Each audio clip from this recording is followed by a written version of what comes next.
Stroll.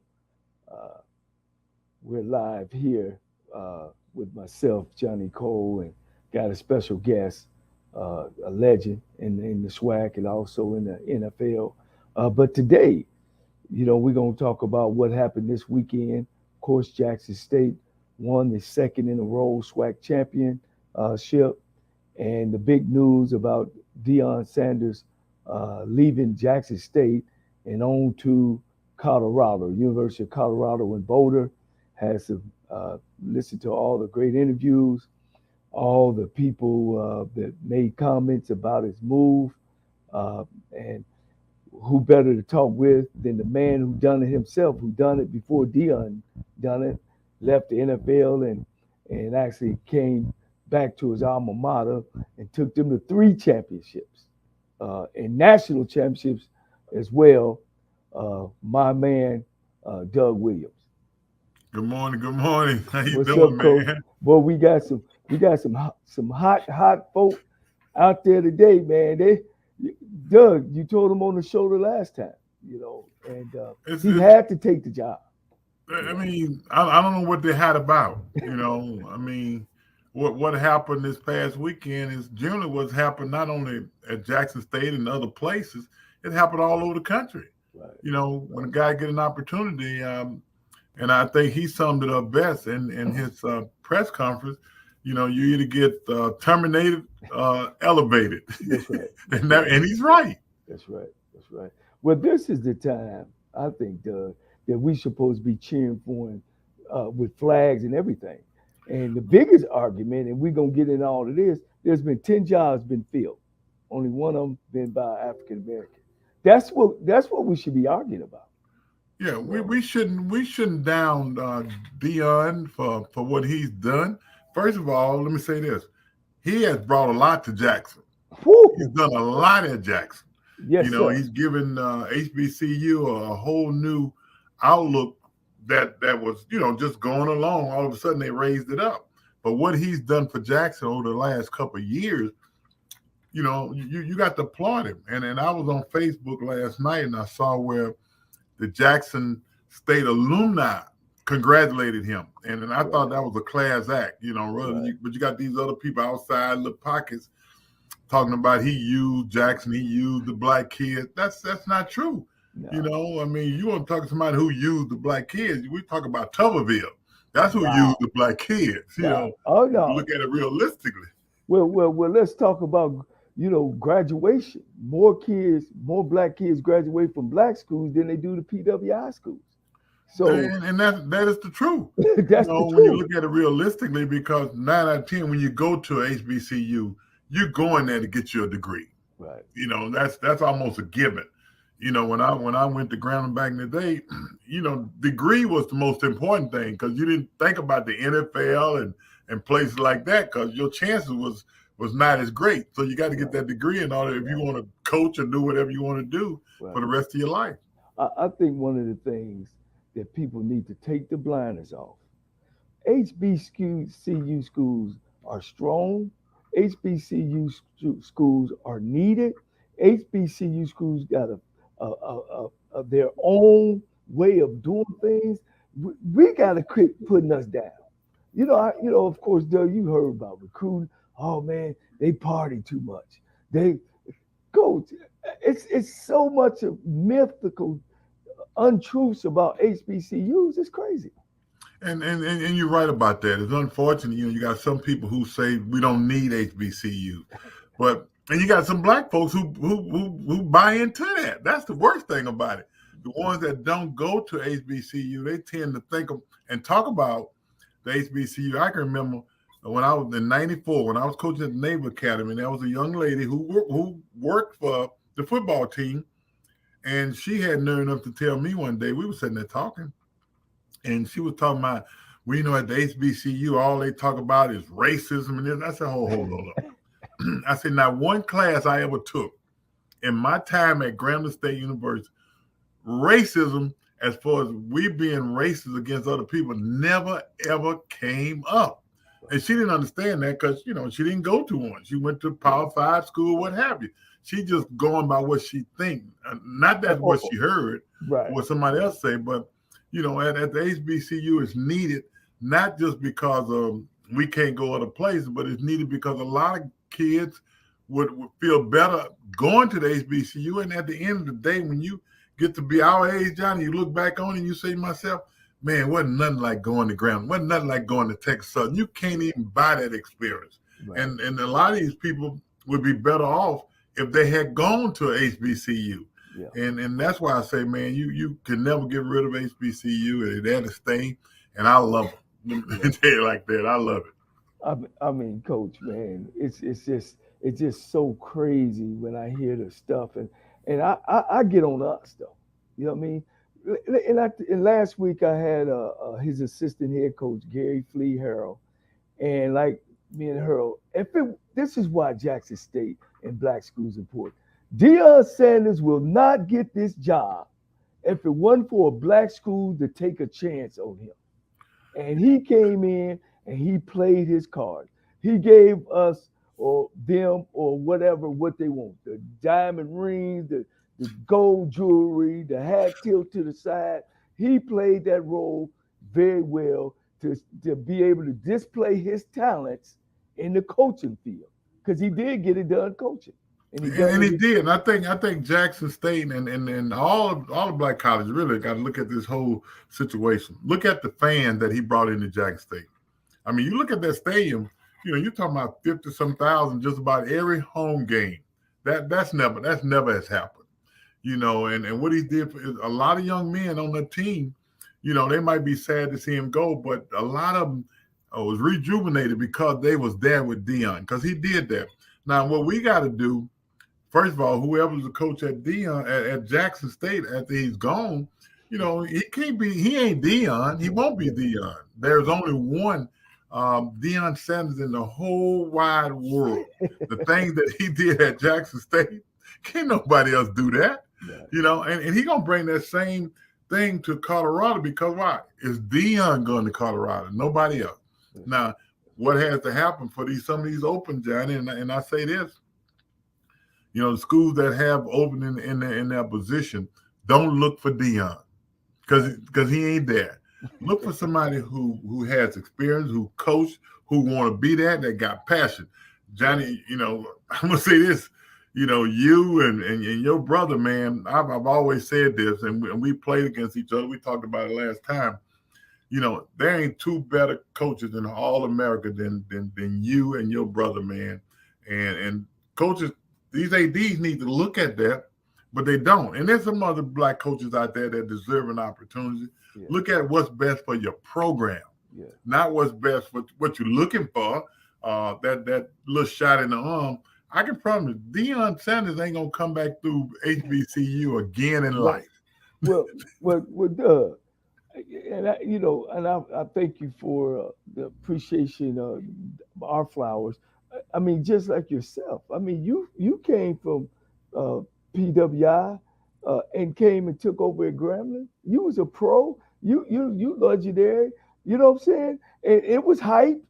And you came in there and did what you're supposed to do. The greatest thing about this, Doug, and you interviewed at Kentucky State, he actually got the job for a change. The PWI now can say there's guys that go into the SWAC conference that can coach and are professional enough to handle the big stage. Because you got to give them opportunity, though, Johnny. And that's why I like what happened with Deion. He gave an opportunity. And don't get me wrong, I know Colorado had black coaches before Deion, but the fact that Deion come from an HBCU says a lot.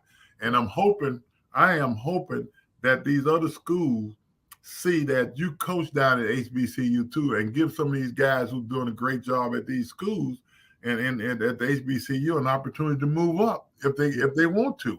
I think that's the bottom line. And I hope that's what Deion go out there and show the world that, hey, I coached at HBCU.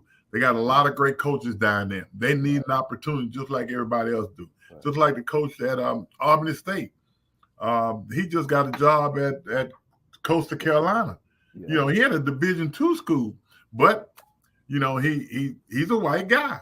That's a different ball game. Right. You know, what if there had been a black coach at Albany State and did a good job? Would he had gotten that job? I mean, Coach White, I when he was think at we got to Albany be fair. State. Well, we don't have to be fair. They have to be fair and give us that opportunity to move up because we do some coaching down at the black colleges. Well, that's why we got to cheer Dion on. We got to the pray Warriors and we got to cheer him on. I mean, we got great coaches division. Chennis Berry 11-0 at Benedict. You got Coach Simmons at Florida A&M has won every year. You know what I'm saying? 9-2. Right. 9-2 every year. We got some great guys. We got my guy. He's the athletic director over at Tuskegee. He won like 5 or 6 championships. I'm gonna get his name when. Yeah, but when you he got comes, Parker but at Virginia Union. yeah, You know, good. they won there. You know, you got Richard Hayes up in Fordville State. I mean, you got a lot of great coaches who don't get that opportunity that we wish that Dion now. Hopefully, he opened a door to a lot of these other ADs around the country to see that these guys deserve an opportunity. Yeah. And that's the biggest thing. It's just our presidents and our ADs and stuff like that got to give us an opportunity to get in there and to grow. And you know, with I don't know if you've seen the video of when he got to Colorado and they were showing him all this stuff. They got a hot whirlpool and a cold whirlpool. You know, we're a long way from that, and I hope they see that this the kind of stuff that you need in your program. But you know what? I like the way he handled it because he told those guys that were sitting down in front of him. He said, if we had had this, ain't no telling what our guys would have done. He was letting them know at the black college, we don't have this. Yeah. You know, so and I always said this. You know, a coach at a historical black college is better coaches than a lot of guys at the other schools because why? When they drive up in the morning, they park their car, they get out their car, they walk straight in, and it's all football every day. Right. There ain't a head black coach in the whole America. The HBCU job is just to walk in and talk football all day. I know when the 6 years I was at Grambling, you know, every day you probably had 2 or 3 kids waiting in the office for you when you came in there because they didn't have a meal card. They needed something at dressing. And you got to do that along with the coaching. And that's why I say, man, on any given day, HBCU coach is a better coach than a lot of coaches out there who don't have to do anything but concentrate on coaching. Now, that's what Dion got to do right now. You know, he's blessed. He don't have that other stuff issues. I talked to Dion when he was at Jackson, and and he still had some complaints. They wasn't major complaints, but he'll tell you what he didn't have at Jackson, which I already understood that that you don't have it. You probably ain't going to get it. Right. But now at Colorado, I promise you, he probably got indoor facilities, and you see where he was talking to these kids in the big old auditorium. He got everything that you need to coach. All he does is drive up and meet with the big boosters and meet with everybody who's going to be supporters of that university. Right. And that's his job right now. I tell you, he came in and he's talking straight to some of them players. You know, if you ain't on board, you need to go now. You know, that's Eddie Robinson, coach. That's Lionel Taylor. That's W.C. Gordon talking there. This is the way we gonna do this now. Now you gonna play football or you go Hollywood. The only difference is back then they didn't have that transfer portal. He told him, he said, hey, if you don't want to do that, go to the portal. Yeah. And see, that's what people don't understand is just talking about the portal now these days. Right. You know, you had to go through a whole paperwork and all that to get a transfer, and the school you want to go to couldn't talk to you on the phone and all that kind of mess. And so now kids are leaving like it ain't nothing. So why would a coach not leave? It's a free agent. It's kind of like professional football now, you know. And I just read just a while ago where, you know, and I know Jackson don't like this. Travis Hunter just announced the fact that he's transferring to Colorado, but that's to be expected. Right. That was going to happen. Right. But I also read there's a 5-star kid coming out in 2025 just flipped his to Colorado from Texas A&M. See, Wow. that's Wow. what Deion brings to Colorado. Yeah. With stuff like that happening, a kid 2025, he got 2 years left, and he Yeah. flipped his already. Wow. That's an impact that very few people carry. Yeah. And I think we all got to recognize that. And, we got to say here, I mean, if you went to a black college and if you black anyway, you got to pull for Deion Sanders at this particular time. Oh, no, no question. And I'm sure there's a lot of white guys that's going to be pulling for Deion Sanders that loves Colorado. Right. And one thing I can say about Deion, he don't discriminate. No. Deion wants the best. He want to do the best job that he could. Where he want to win. See, yeah. And Doug, you said that earlier about how he choosing a coach. He ain't into all that. Nick Saban ain't into all that. If you can do the job I want, I ain't gonna say Google you. You ain't gonna you don't get drunk or something don't happen. If you can pass the test, the background test, and you're a hell of a coach, that's what I want, because winning gonna keep my job. Hey, and I don't care whether you smarter than me or not. I want you on my staff because why? I'm still a head coach. You can be the offensive coordinator, defensive back coach, as long as we get the job done. Yeah. And I think that's where he is, man. But I look back and and one thing he did do at his press conference at Jackson, he recommended TC for that job. Wow. And I know TC. He played there. He does know Jackson. He was the interim to Deion got there. When Deion got there, he kept him on. But he sat down. He said, I'm just recommending. I don't make the decision. He said, but TC is the guy that I would keep in house. So and Coach, I when I try to talk to these young cats about being a head coach, you got to get some older guys around you. It's so many stories about, you got to get young coaches because they can relate to the players. That ain't important. No. You got to get some guys that can coach and understand. If you notice, Doug, I don't know if you even noticed, when you coach at a black school, when you become the head coach at a black school and you lose that job, well, you don't get no more jobs. You can't go to another assistant at another school. And it's been some, but not enough. Yeah, that's unfortunate. And see, that's what happened to black colleges, man. These ADs and stuff, they look at things a whole lot different than a lot of other people. No matter how good you was at that school, you don't get another chance. And that's unfortunate. And they'd be looking for, I guess, looking for pretty things, something to hang their hat on and think that's a good hire. And they come in and boast them up. And a year or so, they want to run them out, because you don't have anybody with a foundation. I'm just going to say this, man. I believe anybody who's coaching at a black college, except for Deion, it's a little different. You got to have love for that college. And I think Deion came in with love. At least he brought it in with him. If you don't understand and love black college football, if you come in there thinking that it's just a job, I'm going to do this and I'm going to do that, it ain't going to work for you. Because no matter where you are, it's a whole different dynamic of who you're dealing with. Not only the football, but the alumni, everybody you're dealing with. It's a different dynamic.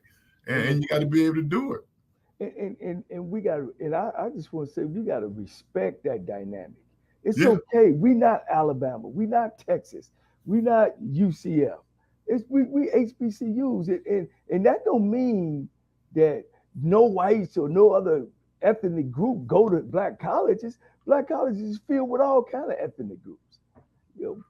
Let me tell you, man, and it's unfortunate. We talk about that all. Me and Shaq Harris talk about the athletes that have gone to black college and then still in black college.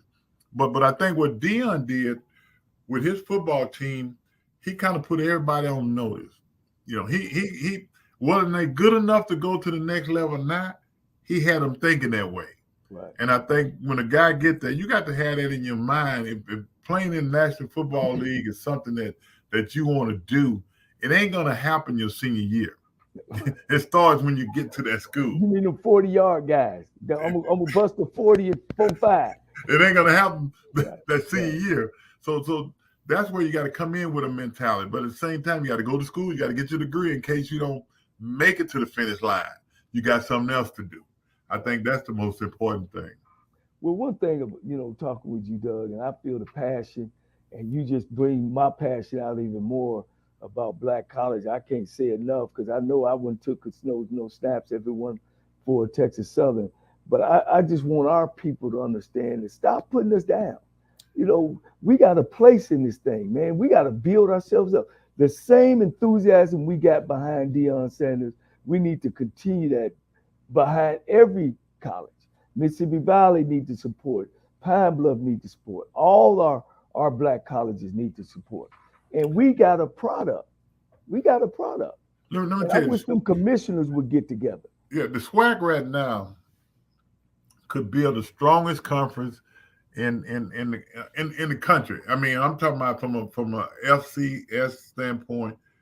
If Mississippi Valley, Pine Bluff, everybody's competitive. I think everybody got to band together and find a way to help those what that can't help themselves pretty much. But at the same time, Mississippi Valley and Pine Bluff got to help themselves too. Right. The president and administration got to put a little bit into it to bring it up. Because to me, everybody should be semi-competitive, if anything else. Right. And I think it makes it that much better from the Bethune-Cookman to the Florida A&M to the Jackson State, Alabama A&M to the Alabama State, to Southern, to Grambling. Man, everybody, this conference could be one heck of a conference. And I'm hoping the Commissioner Charles, who, I've talked to every now and then, and he wants the conference to be a strong conference. And I do too. And not look to move like A&T and Hampton. You're taking away history. Right. And you're going like Tennessee State did a few years ago. Right. You're taking something away from being a HBCU, man, because at the end of the day, no matter what conference you go into other than HBCU, you're going to be treated a little different, believe it or not. Right. So you might as well stay here and put your arms around each other and have friendly competition every year. I think that's the most important thing. Right. I'll tell you, I'm going to put my coach's hat on now, Doug. And I got to say, when you and LC, myself, Melvin's been a head coach, Pete, Broadway, it just ain't no way we let Deion come in and win the SWAC 2 years straight. ain't no way. Because I'd have went out and recruited everybody he was recruiting. Just ain't no way, coach. He gonna come in and he gonna Muhammad Ali me. He gonna let me know the round. He gonna knock me out. I'm gonna win the chip. That wasn't going on then, coach. Hey, look, man, I've said that in the last year or so, and I thought about the team that we had back then. Yeah. Like I told you, I was looking at the game out there. I'm looking at Earl Cochran coming off the edge, man. I'm looking at Donnell, throwing the football. Yeah. And I'm looking at the athletes that I had at Grambling during that period of time. Right. I know, whatever Deion had, I'm not going against Deion, but I'm just saying whatever Deion had, we had those type of guys. Right. Mentality wouldn't have let it happen. Right. Their mentality would not have laid down and let that happen. They would have found a way to compete and find a way to win that game, man. I just talked to one of my kids I coached back in the day. He called me this morning, man, and he said, Coach, I just want to tell you, man, I appreciate everything you did for us back then. And I was glad to hear from him because it brought back so many memories in the time we had when we was at Grambling, man, and the time we had playing against you all, man, and Pete, Coach Pete at Southern. And everything was a dogfight. Right. Everything. Nobody laid over. Right. It was great, man. That's why I was just saying, about these guys when they get these head jobs. And I'm looking at these staffs and stuff, and I'm trying to find a guy that was a former head coach or a former coordinator on the staff. And I can't seem to find them. A lot of those guys are at home now, and I just think that we don't support each other like we should. And as soon as Deion left, then you get all these, he fooled us. Deion never came to Jackson State to stay at Jackson State. Yeah, I think they got caught up with if you listen to Deion and Deion was in the moment. He was talking to his kid that day, not for tomorrow, it was today. and we're gonna take every day one at a time. And like I say, Dion did a great job, but I think too many people thought thought that he was gonna stay there forever. Like I was on the phone, we had a committee meeting on the Legacy Bowl, and one of the guys on the call said, "You think he gonna leave?" I said, "What you mean? Do I think he gonna leave?" Oh, I don't think he's going nowhere. I said, "Let me tell you something. When the whistle blow for that championship game, when that clock run out, he's in. I said he's gonna either be in South Florida, Colorado, or Cincinnati. I said that's how soon it's gonna be. But what they don't understand, that deal was made before the game was played. Right. Oh yeah. Oh Yeah, yeah. Oh yeah. that's been in the works. I, But you got to understand how business is done. That's how business is done. It ain't done when the game over. Let's talk to Dion. No, no, no, no, no. We've right. already talked to Dion. He's already accepted it. So we just gonna wait. Right. I said that. I give Colorado credit because they said we're gonna give them this week because they got to recruit. See, that's what the black college don't understand. But With these job openings now, Johnny, it is recruiting. And if you don't have nobody in place, how you gonna recruit? Doug, we still putting together 12 panel committees. No, we want application. We want 40 applications. Man, you don't do that. You call somebody to find out who the coaches around them. You get you 4 or 5 guys and you say, I'm gonna talk to those guys, I'm gonna rock with those guys. And then you pick your coaches. Because if you call the right people, they ain't gonna tell you no coaches that they don't think can do the job. Right. And I know I've talked to a couple guys and you tell them who you think, don't mean you have to have, but hey, this is who I think could do a great job. Right. Now, whether they listen to you or not, you don't know. And they go out there and, like I say, want to find a Dion. Right. And what we need to do is write a bulletin to all of them, all the schools that got open, and make sure we cross out there and say there are no more Dions out there. I think that's what we got to do. Yeah. Ain't no question, man. I'm hearing things about Ed Reed and the linebacker from the Ravens and I'm not. Lewis. Yeah, Glenn. I'm not against Ray Lewis. I'm not against any of that. But there's a whole bunch. Now I'm gonna be the first to say, Doug. I'm gonna admit that I didn't think that one of those big PWIs would give Dion a chance because not because his coaching, but because of his demeanor. The big gold chains, the hat tilt to the side. I didn't think that. But what I found out, and of course, you've been in that realm, is it's about who gonna make us win. That's what they care about.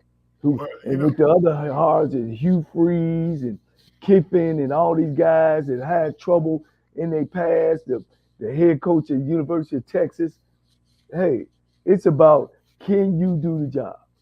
Well, let me say this. I'll be honest with you. Auburn should have hired him. Auburn should have hired him. But what you just said might have had something to do with the good old boys. The boys who got that money and stuff, passing it out there, they want to give it to Dion because of how he carries himself. But you're talking about an individual who's never been arrested, never been charged with anything, and lived a good life. That's just who he is. But I want to give props to Colorado for stepping out there and getting it done. Yeah. Colorado, to me, did something that a lot of schools should have done. Right. It ain't about black or white. It's about the individual. Right. And everybody knows Dion is black, but they also like what Dion brings to the table. Right. And I think that was the most important thing Colorado did. And my hats on. I ain't never been a Colorado fan, right. But now I got to pull for Colorado. Yeah. They got some new fans. Huh? I said they got some new fans. They got me for one. Yeah. Not that that's matter, but I just like the way they did it, and they did it with class. And I see what Dion got to pay Jackson $300,000 to buy his contract, and that's a good thing because that ain't never happened. well, I think Colorado will do that with a strike of a check. Well, Dion can do it too. Oh yeah, ain't no question. And that that's the thing about me. I'm like, I'm like, God, man, we talking about thousands of dollars, 100,000. These people over here talking about millions, Millions. See, millions. that's the part that got me when they talking about, oh, he ain't gonna leave. See, that's somebody who, when they was in school, didn't do arithmetic,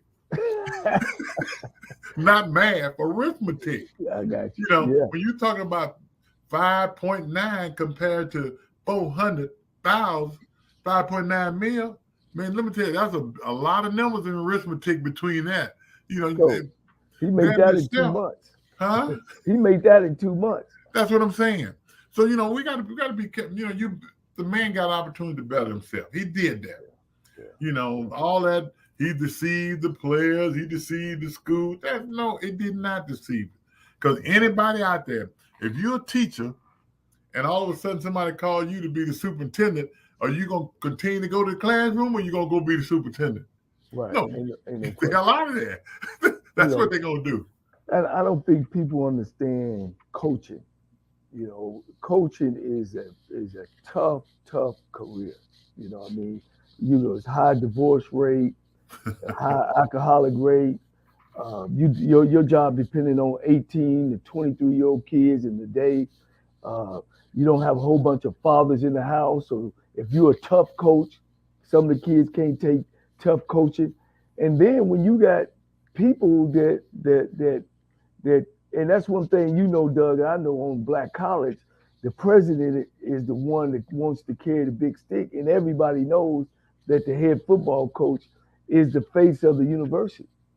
And you got to deal with that part of it. Then you got Hey, coaches on your staff that's competitive, that want your job. You got to deal with that part of it. hey, look, you said that coach is the face of the university, man. I the last time I was at Grambling, when I went through that, and I was, 2 years, I had to deal with that, because the president, we was in certain places. If I walked in, if I didn't go kiss the ring, he had a problem. Right. And I wasn't. I mean, I walked in a building, no matter what it is, it didn't matter doing that. But I never forget when I went in his office, he told me, he said, "Fella, we're gonna go another direction." I'm looking at him and say, "Okay." I just said, "Okay," And he thought I was gonna ask him why or whatever, but I didn't. I walked out. I said, "Okay," because I knew I was in good hands. Right. I knew I had somewhere to go, but I understood that me leaving Grambling, I was doing something that I wanted to do and I loved doing, wow. And I also knew I can get another job. But at the same time, I left out of there with nothing said or anything else. And the players, they was dumbfounded.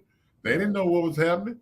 And I told them, "Hey guys, somebody else gonna be your interim coach. I'm gone." Boom, boom, boom. That was it. Yeah. But you know what? He can't take Grambling out of me. Right. Right. And I'm still Grambling. At the end of the day, I understand where the reason why I'm standing here is because I went to Grambling, because I had an Eddie Robinson. I had somebody who had compassion. We had a president that didn't have no compassion. He didn't care about Grambling. He didn't understand Grambling.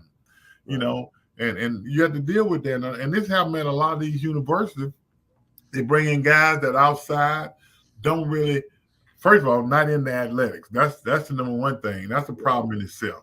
And then not into the school itself. It's just that I'm the boss of this school. Yes. And they wear that, because I'm the boss, not because I love this school, but I'm the boss of this school.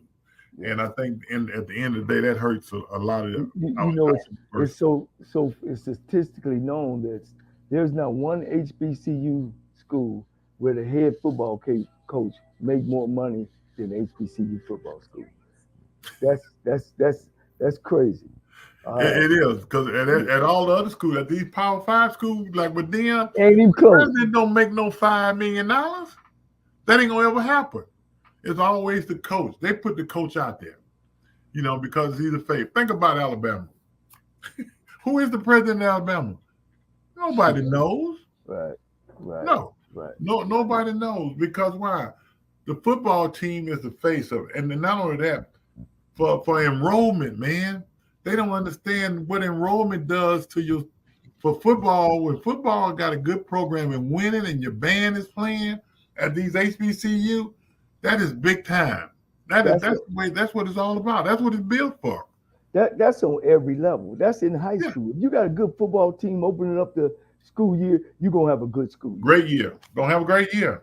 Yeah, I just I know that for a fact, and I think I don't even know if you noticed the year they let you go was your 25th anniversary of winning the Super Bowl. Oh, To me, I that was a year that you were supposed to have a fundraiser for Doug Williams. I'd have kept you along if that's the case. And the way they done it, they shouldn't have done it. They should have let you finish the year out with a Well, they didn't understand. They didn't understand marketing. right, That's one of our biggest problems now. right, You right, know, I don't think it's an AD in the league. Well, I don't want to put it on all ADs, but not many ADs raise money at the historical black college. You know, I'm gonna say this at Grambling AD. No, the money he raises from the Bayou Classic and from the Fairground Classic. You know, he ain't raised no money. Them boys out there playing raising money. right, right, You know, right. but they What? take that, and the Mhm. president not don't look at that from the standpoint how much money you raise. You know, let Right, him tell you. You know, let it be based on did he raise his salary? right, He couldn't even raise his salary.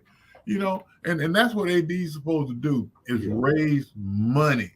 right. You know, now you know very sudden you should be at the school. You need to have somebody running it day to day, so you Well, can go out there and meet people to try to get some envelope full of money to bring into the university. and you That need doesn't and you need a coach that can reach out. And happen. it's so important that you said that. And right now, in the last 5 years, and I hate to say since George Floyd and all these police shootings and HBCUs and people trying to reach out, shit, it's easy. It's easy to go raise money. And here's the other catcher for some of y'all schools and most black schools that don't have a Hall of Fame to honor your past players. Those are fundraising opportunities. And once you get that thing going and they start seeing it grows, grows, grows. I I'm know at so Texas Southern we don't have one. So Yeah, I'm so glad you said that because, you know, 13 years ago, you know, James Shaq Harris and I, we started the Grambling Legend Hall of Fame. And it ain't just football. It's for everybody, right, whatever athletic program on that campus, or your trainers, your coach, you know, everybody's included. And every year, you know, we end up putting about 7 or 8 guys in, whether or not it's 4 football players, but 2 basketball, whatever, girls basketball, girls track.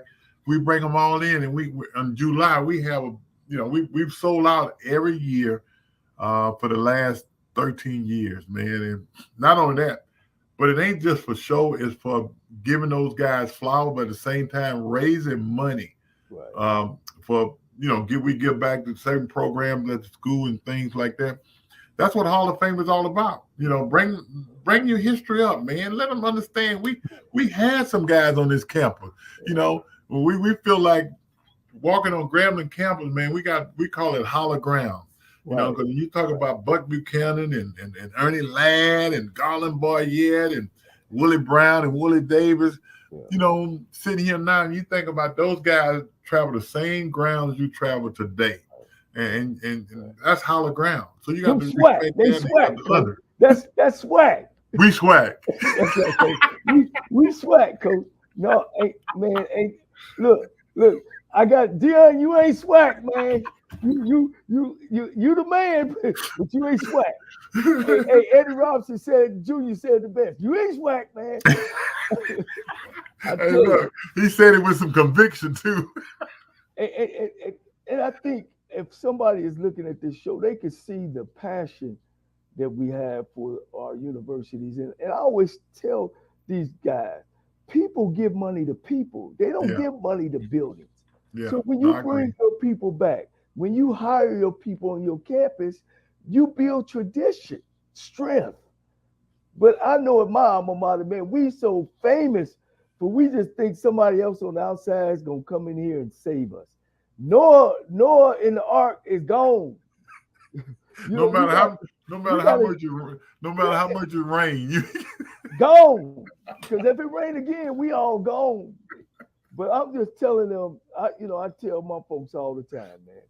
You got to love each other. I think the MEAC and the SWAC can get together, man, and put together a great TV package. and sell it with the Orange Blossom City Classic, the Magic City Classic, the Bayou, and put it all together. Pay the producers, the promoters, let them get their money, just like the SEC.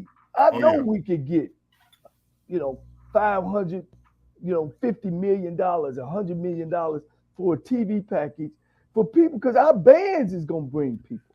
The You know what band, I you're mean? right. No, Game you're day right. now is coming out to the swag. We there, but we won't pull together, man. We gonna keep Dion down. Ain't no way a man making 300 about to get paid 5 million, and you got something to say. It ain't a person in the world that wouldn't take that deal. Oh, you tell me somebody who wouldn't take it, and he need his behind whipped if you don't take that one. Yeah. It's So it's, it's one of those things, man. We say here, and Dion has brought the best out of both of us, to be honest with you, and a whole lot of other people, because we realize the power that we have at the black institution if we use it. That's just like whatever Dion brought to Jackson.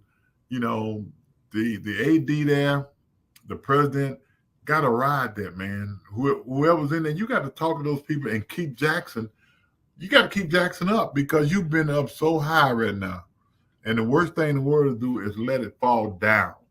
You got to keep it up. And not only that, but Charles, and the commissioner got to do the same thing. What Dion brought to this conference, you got to try to take advantage of that, man, got to and, build and, on and, it. and ride that wave while the wave is good. And if you keep riding it, it'll get to the point that it just sell out, and you'll be like that the rest of the time. And I think that's the most important thing. Yeah, I like to say one of the things that he brought was every time they went to somebody's stadium, it sold out. I know at TSU, everybody came out. Well, hopefully we can see that if we just come out to the games to support. That's how college games look. But I don't want nobody to misunderstand that the SWAC conference, when it comes to attendance, we have better attendance than some of the Division 1A schools. Well, all you got to do is Make sure folks know that. look at these bowl games coming up, and look at the Oh yeah, stadium.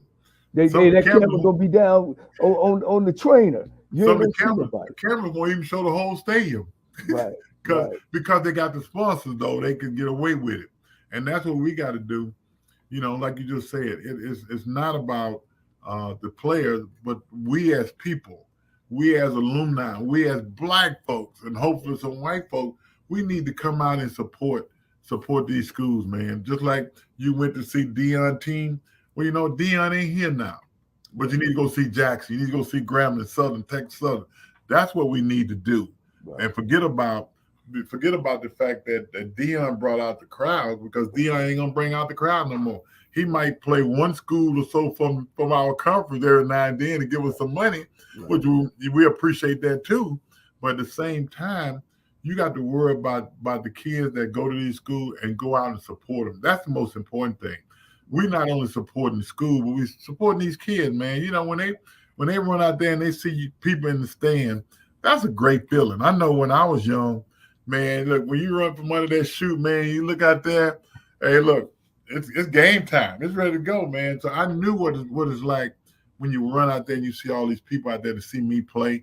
And that's what we got to get back to do, and do these kids the same way we was able to do when we went to school.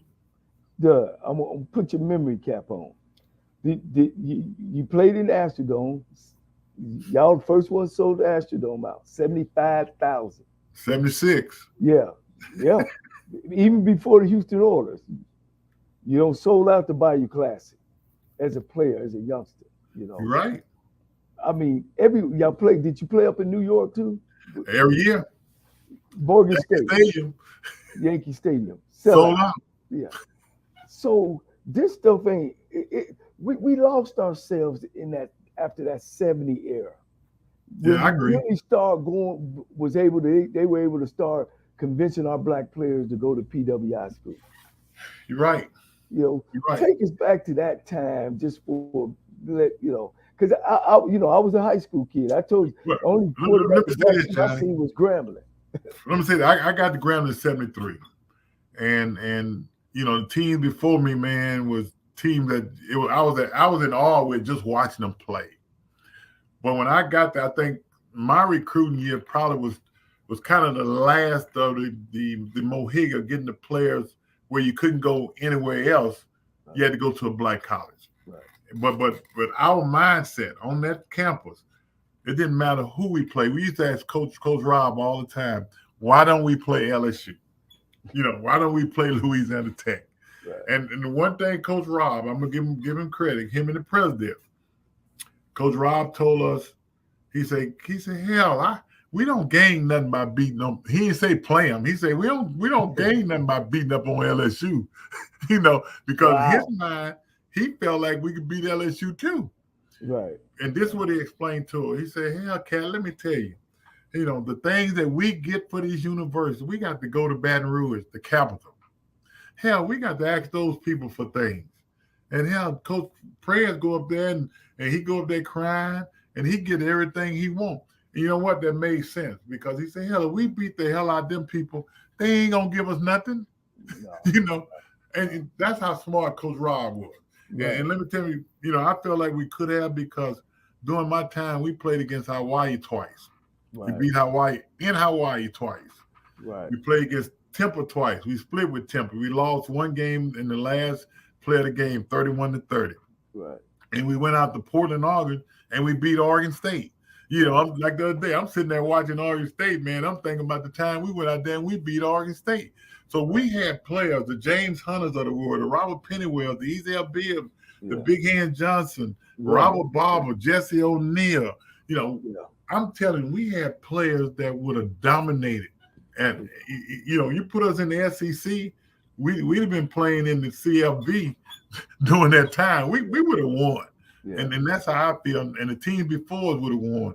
And like you say, these recruiting wars, it wasn't about wars. It was about a car here, or your mom and dad get a couple of dollars, and I got my son here and that. I remember one lady, my dad was in the hospital down in New Orleans, in the veteran hospital, and I'm sitting in there, and this lady, she's a nurse, and I guess she thought she was telling me something. She was saying, "Oh, my son going to Ole Miss." I said, "Oh, going to Ole Miss." Now think about it.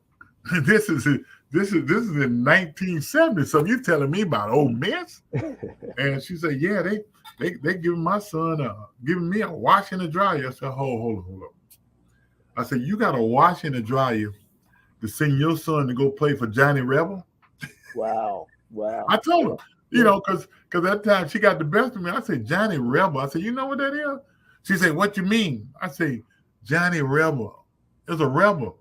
He's a Confederate soldier. That's who Johnny Rebel is. Right. You're going to play for Ole Miss?" Right. She said, "Well, yeah, and nobody else." I said, "Ma'am," I said, "I got you." It's things like that kind of make you remember, what it was like. And we started losing kids for, he got a car, they got a car. When you talk about Texas and Oklahoma back in that day, they had oil wells. Oh, yeah. They can give a kid $5,000 to come, because that's what it was. It wasn't nothing like it is today. They just opened up the NIL. Right. But they've been NIL, man, for the longest, illegally. Illegally, yeah. I mean, and talking to players across. Yeah. Hey, look, I'm NCAA. I got a talk to a player on the phone. Oh, you the ghost. Okay. I want to say that too, because here's what backfired off of all that. They started letting our players come in, but they didn't respect the coaches. And then when they did have a couple coaches, they would get one or two that was the recruiter on those black college. You got to go in the hood. You got to go in the hood. Then those coaches didn't make them bring other coaches. And then it went on into the 80s. Then it went on to the 90s. And now we're still struggling. Has it changed? Yes. But it's still not even close to when you look on the sideline and see. The one thing I hate, Doug, is when they showing them NFL games and they show up in the camera, or the offensive coordinator and the assistant, all of them white, and then they got all the black guys standing up taking notes. You know what? I saw that yesterday, man, and this is my thing too. And these announcers, they help them all get head coaching jobs because they talk about all the things that they've done. You know, I watched Kansas City game once. Not one time did they say anything about Eric Bieniemy. Right. But the other coaches, they blow them up. Right. And we as black, as announcer on them games, we don't do it either. No, We no. don't do it either. Even all Jay these coaches. Walker, Jay is more people than Jake Gaithers and Eddie Robinson. Man, talk about some of these present guys. But that's what I'm saying. That's one of the things that we don't get. You know, like after the end of this year, these job openings. You know, you got guys that's announcing these games now, trying to promote guys already without promoting them, but just calling their name like the defensive coordinator. I like defensive coordinator from Dallas, Right. but last night I'm sitting there watching the game. I bet y'all heard his name 10 times. You know, and that's how they promote him, because you and I both know the more you say it, the more you hear it, the more you believe it. That's what is going on. That's right. That's right. Man. That's right. I just, and we still, behind the eight ball in getting black coaches in. If all you guys, don't waste your time on Dion. Switch those things over on Facebook and talk positive, what he brought to the university, what he brought to Black College. But we all need to be cheering for him because he can open up some other doors. We got other coaches like Jerry Mack, Kendrick Williams. We got other black coaches at these other Paul White schools that's in positions that they should be promoted to be head football coaches. Well, and I agree. And I think Dion is going to do his part to preach about the coaches down here, because he got experience coaching in the SWAC. Yeah. I think he's going to tell everybody, there's a lot of coaches down there that deserve it. Like my man Simmons up at Florida A&M. Yeah. Wow. I've heard that his name was in the hat for South Florida. But it's a difference in being in the hat. Get him out the hat. Well, they just hired the offensive coordinator from Tennessee. Yeah, I saw that. Yeah, but that's what I'm saying. Now, how he's better than Simmons? Because he's from Tennessee and he white. That's the only thing I can see. Ain't no question. Because Yeah. And Simmons does have some PWI background as well. He came from Middle He Tennessee State. He played at a PWI. Yeah, I think it was Clemson, I want to say. He went to Clemson. Yeah, and then he went to Middle Tennessee State and coached and left there, and that's when he bounced down at Alcorn. Right. So we got a bunch of great black guys out there, man, and we got to promote them, and we got to quit. Doug, we cut each other so bad, man. It's so crucial. It's just I don't get it. I don't get it. Well, it's like you said earlier. We got to lift each other up. Really, to be honest with you, we should have a black coaches seminar, man. And not that it's going to get us a job, but uplift everybody.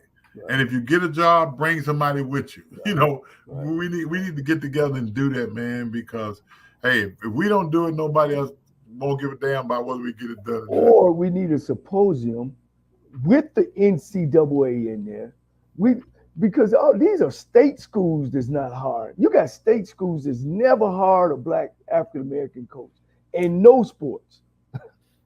And we give them state and federal money and funds to run their programs. Man, I tell you, boy, it's always great to talk to you, Coach.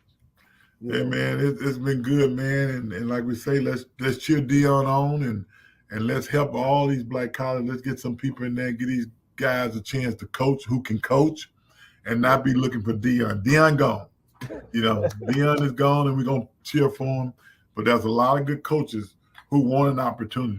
And I think we got to give those guys a chance. Well, I'll talk football, scoop talk. It looks like Dion might be taking the head coach at Florida A&M with him, and also the head coach at Mississippi Valley. And then that would leave about 5 HBCU jobs open, which we need to be able to see who they're going to hire. Here, Delaware State has went and hired a firm to go choose their head coach. Who? State, some firm. I'm trying to find out what firm it is. Why would you hire a firm? Coach. That's crazy. Yeah. But yeah. That's them. And probably ain't nobody in the firm ever even been over to Delaware State's campus. Well, first of all, you should hire me and Shaq to help you pick a coach. Well, Cheney hey, Berry coach, went well, undefeated. maybe we need to form one. Maybe we Yeah, need to you form a know, group. Cheney Berry went undefeated. Rob Parker up at Virginia Union. You got yourself sitting out there, Johnny, who, when you talk about offense, ain't nobody else going to know more offense. So who you hiring? Who they picking? Yeah, you got Frazier back up at Virginia State is back Yeah. into the game. Yeah. No. And you got Maynard over there at Alabama A&M. Alabama and A&M. Yeah. Nah, you got coaches. Yeah. Give them a chance. Yeah. And then when you get guys like Hugh Freeze and these repeated guys, which is fine with me. I get it. They want to win. Yeah. I mean, they want to win. See, but Freeze got his job because he beat Saban twice. Yeah. That's why he got his job. Yeah. They didn't worry about his phone numbers that he gonna bring with him, the escort and all that. Oh, coach, I heard he had two houses at Liberty. One on campus that had rules, and one off campus had no rules. I can believe that. I don't know which one he lived in. So, I mean that's a whole another story in another day. You know what I'm saying? Yeah, that's for somebody else to discuss. Yeah.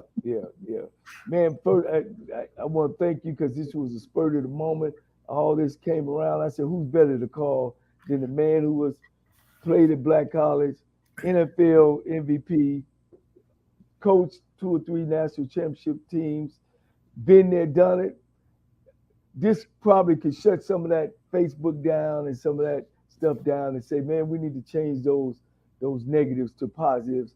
Everybody needs to be cheering for Deion Sanders, that him and his family and his son, I'm pretty sure is already there. He already got his bags packed, or he'll finish the semester out. Yeah, he's gone out there. And wish them well. If me saying I'm cheering for Deion Sanders has any help to turn everybody else's mentality, let's cheer for Deion Sanders. Ain't no question, Coach. Yeah. You still our hero. Will always be our hero, man. And man, y'all got the Commanders turning around. I tell you what, we ended with a tie yesterday, but we'll take it other than defeat. But they playing great football, man. I tell you, I think we're a team right now nobody else wants to play. Yeah. That quarterback he's right at that borderline of being average and great. You know what though? Nobody gonna deem him as great, but what he is, he's fearless. Yeah. He ain't scared of nothing, and he gonna try it. He gonna throw it. If he see it, he's throwing it. And 9 out of 10, when he does, something happens. Yeah.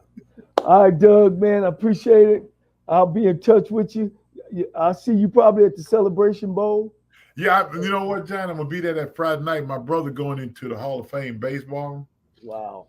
He going to SWAC Hall of Fame, and then that Saturday morning, I actually got to fly out to Dallas because I got a daughter who's getting a graduate degree at SMU. So. Wow. I'll be stopping in. We'll be passing each other by. Exactly, yeah. But I'm gonna get there on Friday, so hopefully I get to see you Friday. All right, man. Take care of yourself.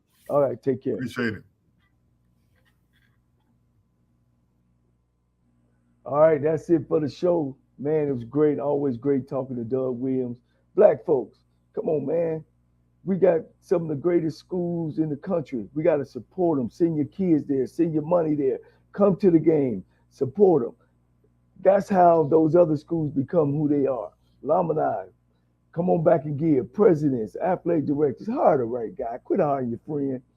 Hire somebody that have been to the school, has some invested interest in their universities. Like I always say, I want to give a shout out to Slow Burn, a cigar company that supports me. But as I always say, if you feel yourself at the end of the rope, tie a knot, hold on tight, because ain't nobody bad like you. My name is James Jr., and I won $500 on the lunch money for keeping up with the Jonas Bracket Challenge.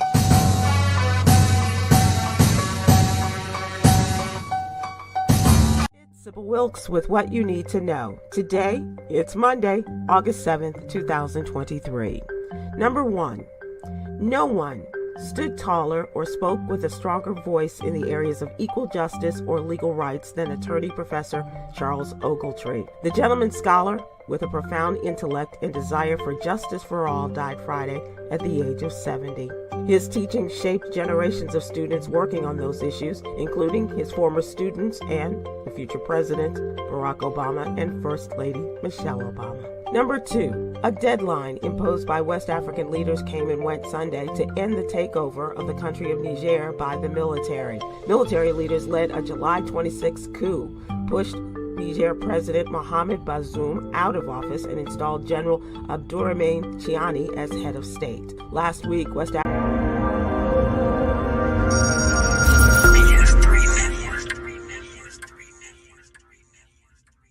BS3 Network, changing the way you watch TV.